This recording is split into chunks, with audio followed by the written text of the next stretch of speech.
jakie tutaj Bugs Bunny i jakieś... Okay. You can hang out up and down the red carpet, take pictures. I have a question. Can I give you a microphone?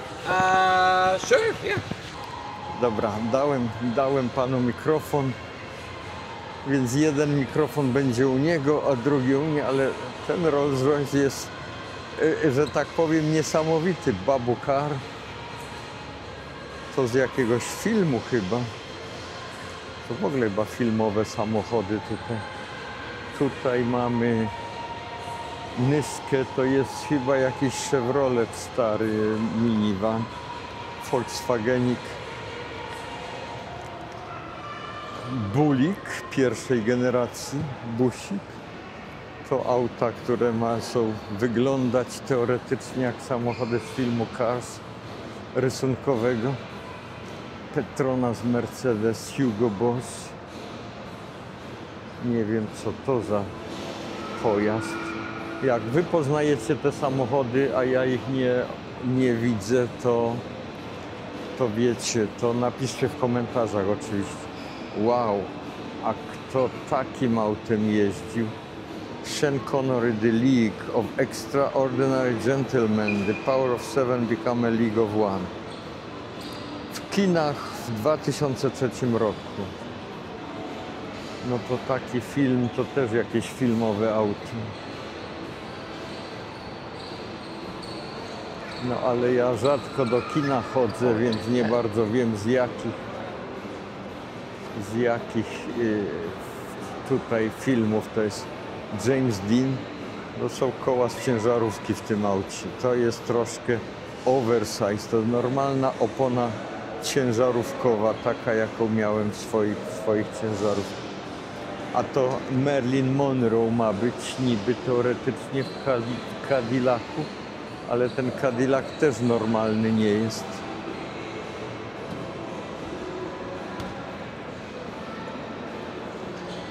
I tu mamy jakieś inne Elvisa. Elvis za kierownicą takiego auta to jakiś trójkołowy, malutki motocykl. Hello. Volkswageny, Garbusy. Jeden z nich tutaj, nie wiem, to też nie jest zwykły silnik. Aha, bo to nie jest Volkswagen. To jest Renault 4 CV. Nie mylić z Renówką 4 późniejszą taką. Była taka Renówka 4 z przednim napędem, ale 4CV to był Citroen 2CV, Renault 4CV, to CV to były konie mechaniczne podatkowe. Jest Volkswagenik terenowy, taki pustynny, burza pustynna, jeszcze w niemieckich barwach. Tu Ford ze sztywnym, składanym dachem, Skyliner. Było coś takiego, też dość popularne jest w sumie. O, a to jest piękny samochód. Takie auta mi się podobają. To jest taka klasyka, dyskretny urok burżuazji. Duesenberg chyba, Duesenberg. Takiego Chevroleta już dziś rano widziałem, jest na moim poprzednim filmie. SSR. Chevrolet Pickup, tutaj stary Pickup Chevroleta. A tu jeszcze starsze samochody, jakiś Ford Model T w wersji wyścigowej. Alright guys, we're ready. I don't want to keep you guys waiting for too long. Early bird gets the word. So welcome folks to the Orlando Auto Museum. My name is JJ. We'll be going on a little guided tour today. You will be with me for a little over an hour since it's just us, so we could get through it quickly. So welcome to the most unique collection you'll ever see in the world. So if you guys didn't already know, so the entire building and every single car you see on site all belong to my boss, Mr. Michael Desert. Essentially, he's a development billionaire that bought this property to make it a storage facility, but then it became what you see today. So we got 40 years in the making between the majority of the collection on this side and our James Bond section. And we also have a couple photo ops in between there. All right, so let's get started. So, like I said, Mr. Desert came as an incredible story, literally the American dream. He migrated from Israel in '63. He came with nothing except the clothes on his back. He started doing some college classes overnight, and then a few years later started his empire. And now today he's a development billionaire of sorts.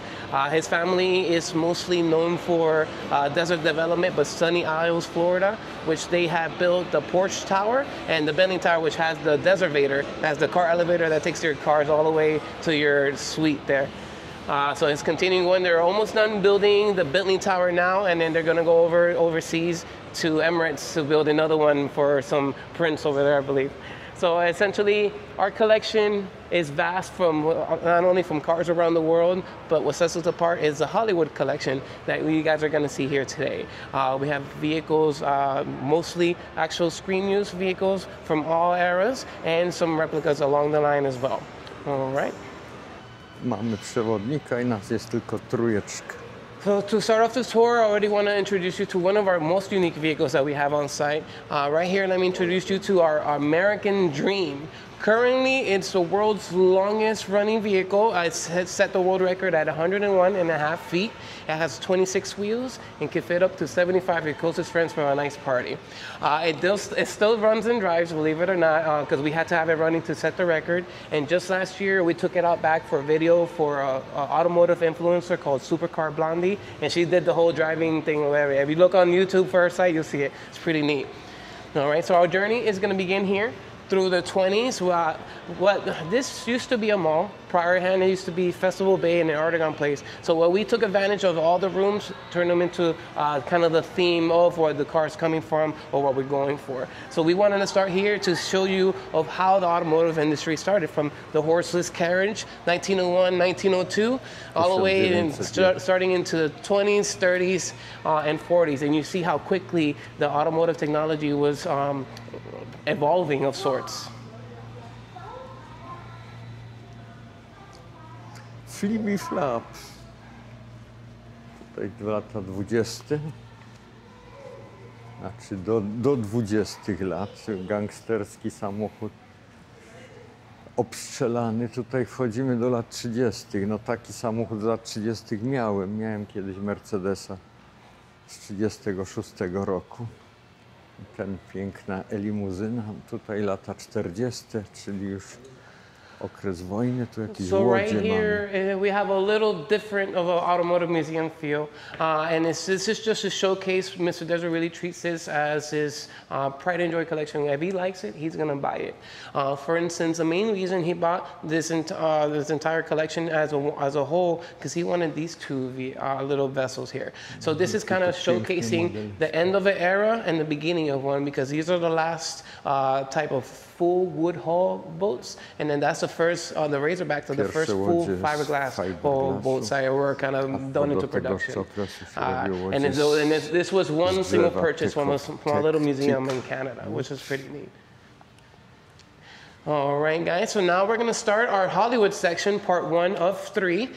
We have plenty of beautiful cars in store for you guys, some that you never thought you'd see today, and we're going to get started with some here. Tucker to jest niesamowite auto. No i oczywiście był film o Tuckerze. So right here, guys, welcome to Hollywood, part 1 here at Desertland Action Park. I don't know if you guys recognize some of these already, but let me introduce you. So right here, we're going to start with Christine from John Carpenter's Christine.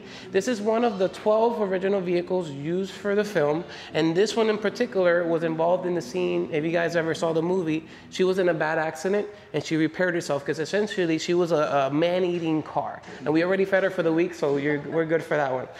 But this car was amazing because they did a stop-motion scene where she repaired herself, and when she was done, this was the vehicle. They did all the close-ups all around while because she was in love with her owner, and her owner was sad that she was in an accident.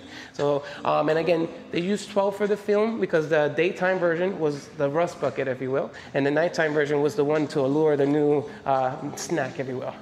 All right, so right here on behind you guys, we have against the wall a replica Tucker built for the Jeff Bridges Tucker Man in His Dream. If that was a real Tucker, folks, you were looking at one of the rarest vehicles on site. Look up the history on it. Amazing. Personally, in my opinion, since it didn't get picked up by a major manufacturer, it set us back almost 40 years in automotive technology. So it's really interesting, amazing movie. Right here we have a background scene, Whoville Mobile from Jim Carrey's The Grinch. You see this one rolling around in the background, not only as the full convertible, but they also have a little awning on top floating around. And last but not least, we have right here our first George Barris edition vehicle, Black Beauty, from the original TV series Green Hornet. Now, I say George Barris, if you guys are not familiar with that name, he was essentially the godfather of the movie and TV industry for creating or sourcing vehicles for any kind of needs they had to film. So, for instance, he is mostly famous for building the first Batmobile for Adam West, which we're gonna get to see here later on today. But whenever you get to see, whenever you get to see one of these badges on the side of the car, especially if they're representing a movie or show of sorts, you're looking at the real deal, because George Barris had his hands almost in the entire industry. And then this one, it was one of the 3 built for the original show, one of 2 that actually participated, because the third one was made to go to conventions with all the working guns and everything. So it's amazing right here. And the last piece of this car was, if you guys remember, Kato, the sidekick for Green Hornet, was actually Bruce Lee back in the day. So Bruce Lee used to be in this car and during all the filming. Welcome to Hazard County, guys, home of the Duke Boys. Out of these 3 vehicles here, only the General Lee and Officer Roscoe's Matador are the real deals. The Dixie Jeep is just a replica that they did, but it is signed by the entire original cast. I'm going to start with the Matador. Now, this Matador is very special. Not only that it participated in the show, but it was actually participated from the pilot episode all the way to the season finale when they finally finished the show. So it was one of the 3 cop cars that Officer P. Roscoe used to drive around in the TV series. And then, of course, last but not least, we have a surviving General Lee from the original TV series. For a little fun fact, why the show ended so abruptly is because they ran out of cars. So during the lifespan of the show, they destroyed almost 300 of these units. Now, nowhere in North America, no dealership wanted to sell them any more cars. So they were trying to get creative, going across the seas, or either sourcing 69s and make them look like 68s, because they literally, all those stunts were the real deal. So no CGI, no special effects. They jumped those right off the bridge and hope for it was a safe landing. And then to have one intact, as you see here, is a miracle of sorts, because everything you see in the museums now, they're all like banged up and in pieces.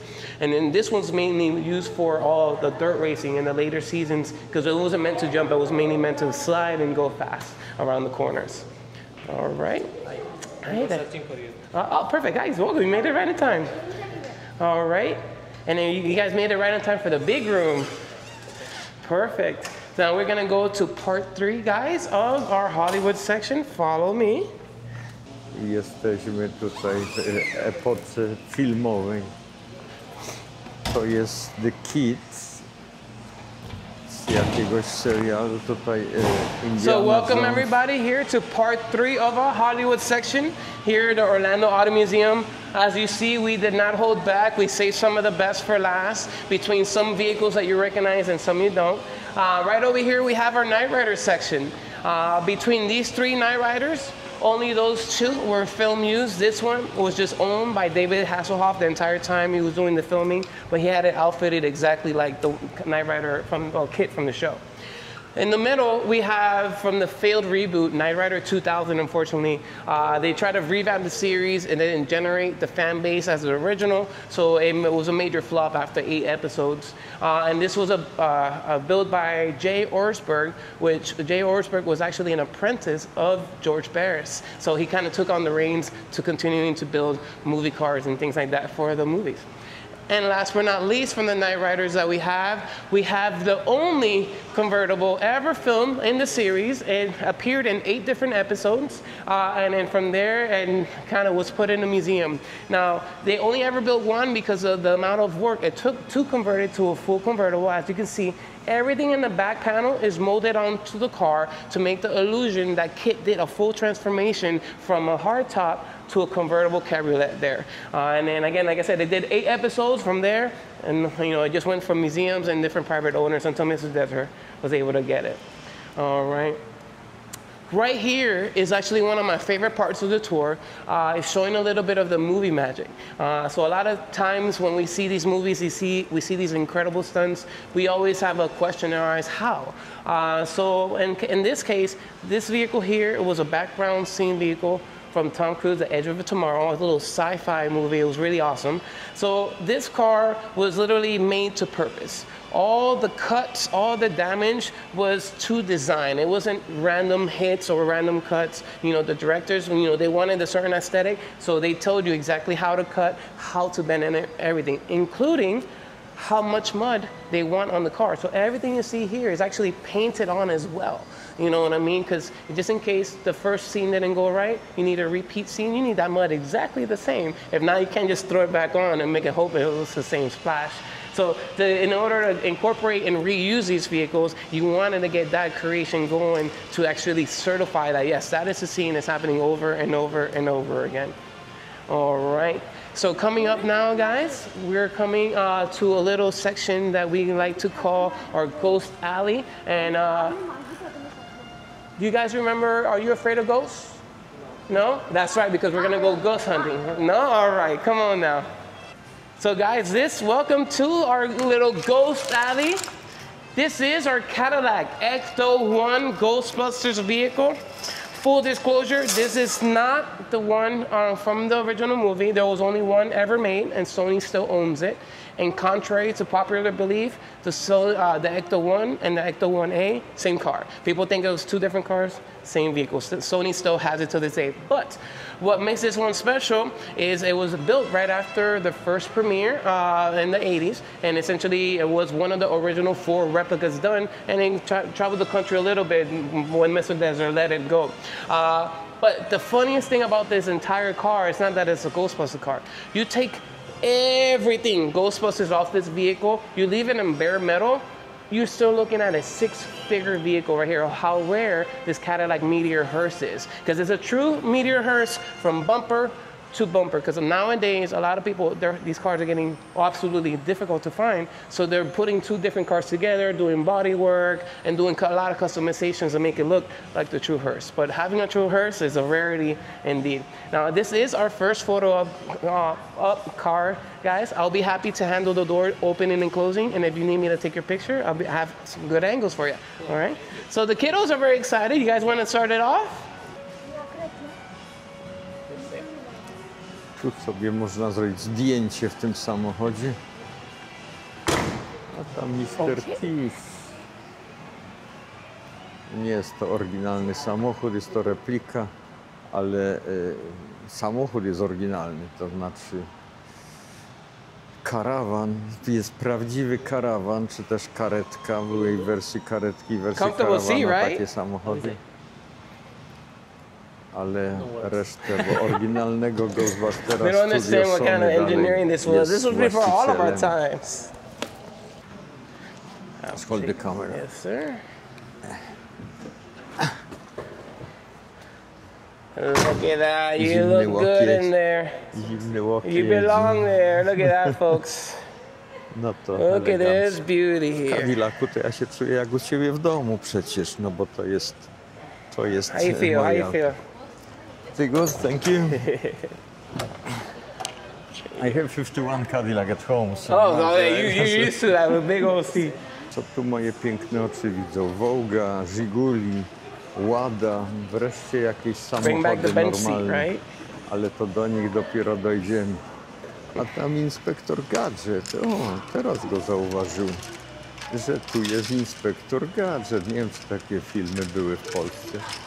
Ale to chyba nie. All right, guys. Right here, we're moving on to our Herbies. Like I said, here with our Herbies, a little bit more movie magic. So this Herbie right here on my left is from Herbie Goes Bananas. It still has all the original suspension and hydraulic pneumatic shocks to make it do all the movements it did for those particular scenes.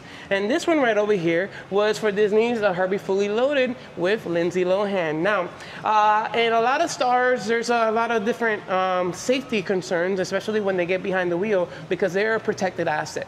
Some stars take training and get certified to do the stunts. Other stars they're just so well protected that people just want to do countermeasures to make sure that they're in the car, but they don't have to worry about anything safety-wise. In this case, this is what happened.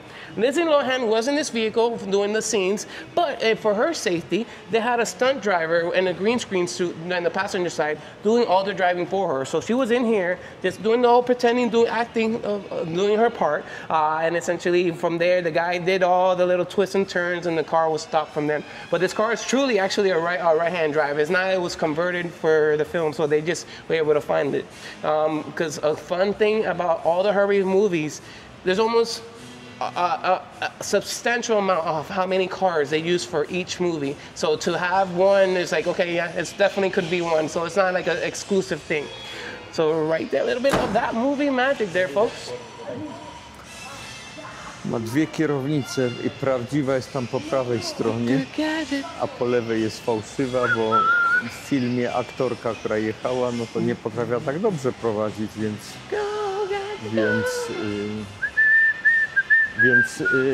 ktoś tam za nią prowadził to auto, a ona udawała. Nie wiem, czy do tych aut wrócimy. Tu Lotus Esprit to chyba z Jamesa Bonda. To też z Jamesa Bonda, ta milicja, Łada, Żiguli. Gaj gospodarska i automobilna inspekcja. I Lotus, którym nurkował. A tu jakiś amfikar pływający. Może jeszcze wrócimy do tego. O, i Taurus z Robocapa. To był samochód przyszłości. So what Hollywood collection, guys, isn't complete without a Back to the Future DeLorean right here with Marty McFly letting us borrow it. Full disclosure, once again, this is not an actual film used car. But the main significance of this vehicle, why Mr. Desert bought it, was actually it was the very first replica ever made back in the 80s. Now, of course, for you gentlemen here, you're gonna have it very easy in the future because you can look up things to help out, you know, if you have a question, simple answers, how to make something, YouTube. The gentleman who built this back in the day only had a VCR. You don't know what a VCR is. It's literally a cassette player, and it had to do play, pause, play, pause, play, pause the entire time to get every single detail of this car right. So when the gentleman started taking it out to car shows, he got lucky enough that he ran into some Universal executives and actually licensed the car, the very first car replica. And so unspoken rule for the DeLoreans, if you want to build one, you do not touch the speedometer. Now, all the speedometers on the factory DeLoreans only go up to 85 miles an hour. In the movie, of course, the car has to go up to 88 to go back to the future. So any movie DeLorean that participated, all of their speedometers were upgraded to say 95 instead of 85. So whenever you go to see one of these in a car show, first thing before you look at anything else, first thing you look at the speedometer and you're like, okay, it's good. It's good if it's 95. But if you see it, if it only goes to 85, then it was just one that was made. That was pretty neat. So guys, this is our next photo op vehicle. You are able to sit all the way inside or on the edge. W tym też można sobie siąść, więc sobie też siądziemy. Come in, go ahead. Kids only, that means I go too. Reliving all memories there. Yeah. Lecimy do 88. Prędkościomierz musi być wyskalowany do 85, bo oryginalnie, nie wiem, to jak on się... So the speedometer here is set to 85, so this is replica, right? So replica, yes. Anything 85, replica. Więc jak prędkościomierz jest do 85, tak wtedy wszystkie auta miały fabrycznie, to są to repliki. Dlatego można było wsiąść, bo now we're going to fast forward our time clock and move to our Fast and Furious franchise. Fast and Furious. Szybcy i wściekli. All right, guys, so welcome to our Fast and Furious franchise here. So out of the 3 that you see here, only the Integra and the Grand National actually participated in the film. The Eclipse was just a promotional one built to do the kind of promotions before the premiere of the film. Now, I'll get started over here with this Integra. This, you guys remember the first film? So this is a very same Integra that Ja Rule did the Monica scene in when he was losing to Dominic and Brian. And then as you guys can see, there's a lot of windows missing because these windows were removed to get all the camera angles in there, including the fake rotors. I'm sure you guys have seen that conspiracy online. And moving on to the 4th installation of the Fast and Furious, we have this Grand National here that was involved in the opening sequence when they were trying to steal fuel from the Dominican Republic. 3rd picture from the left up top. Now the whole scene was essentially Dominic Toretto trying to go in reverse in the vehicle, trying to get Letty off the truck, the whole high-speed chase. Now, yes, that car was going that very direction, but it wasn't actually going in reverse. Let me show you some movie magic, get closer. So as you can see, the car is going in reverse there, but it was actually going in a straight line. Come on down. The whole car was built to purpose to get higher speeds and be a little bit safe, especially making it seem like the car's going in reverse. So realistically, if you look behind the passenger seat, there was a stunt driver doing the driving for Dominic Toretto and Vin Diesel. But Vin Diesel wasn't in the car. He was just extra strapped down so he won't kind of fall out the car when he's reaching out. So the whole car was custom built to drive straight but look like it was going in reverse. Yes, sir. Yeah, take a gander right back there. So the stunt driver was sitting sideways like this, doing all the driving. I tylne skręcają. Cały. Yeah, I'm telling you. So main reason they did this full customization for this film, in the movie industry, there's a lot of tips and tricks to give the scenes a lot of more pizzazz and angles and lighting. Now, a lot of chase scenes are recorded from 35 to 40 miles an hour, but they have low angles to make it seem that the cars are going very fast. This one, they actually want to get the speeds that they were offering between 65, 70, so they wanted to make, all right, we wanted to do that in a straight line. How do we do this? I got it. Flip it around. All right. And now, pardon me. A ten The Great Race, to ja ten film pamiętam. Ja byłem w kinie na tym filmie, jeszcze jak byłem dzieciakiem. All right, guys, now we're gonna make our way. Our next stop is gonna be our back cave. We are gonna pass a few rooms, but I'll explain a little bit of what the rooms are about as we're going by. Crossley? Takie coś w Ameryce też Actual kiedyś Ford Falcon sprzedawano. from the first Mad Max, the very same one that was blowing up at the end. So as I told you guys earlier, we took full advantage of what used to be the stores of the mall and turned them into themes. For instance, right here on your right-hand side, we have our Great Gatsby room. Now, not all the cars are period correct, but if you were invited to one of those galas, you needed to show up in style because you were part of the aesthetic for the property. If you showed up in anything ugly, they actually uninvite you from the list and kick you off the property until you get something nicer.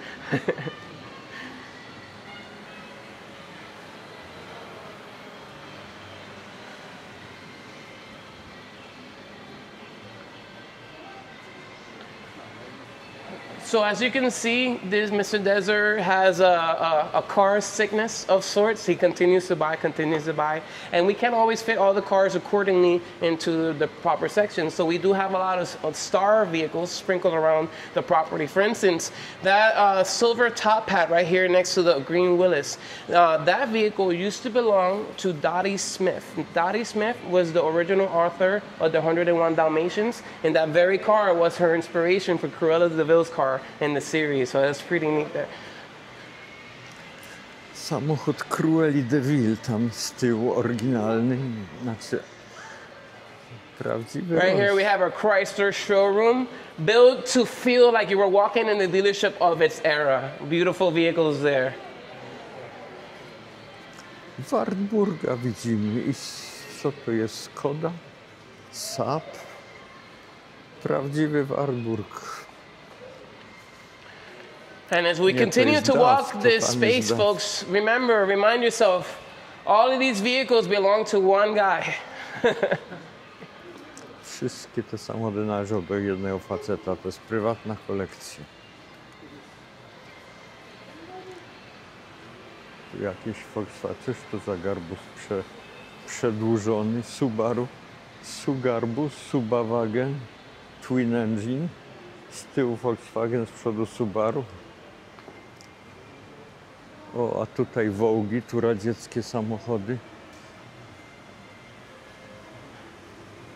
So can we come back here later on? Yes, with your wristband, you come back in. It's good for the whole day. And then Because I see today, you got some Russian cars here. yes, there's so much to see. I'm from Poland, so you're I gonna know love them it. from the streets. So. All right, guys. So we have come up on our back cave, and we've received permission from Commissioner Gordon to check it out for a few minutes. Come on in. Batmobile. Batmobile tutaj mamy.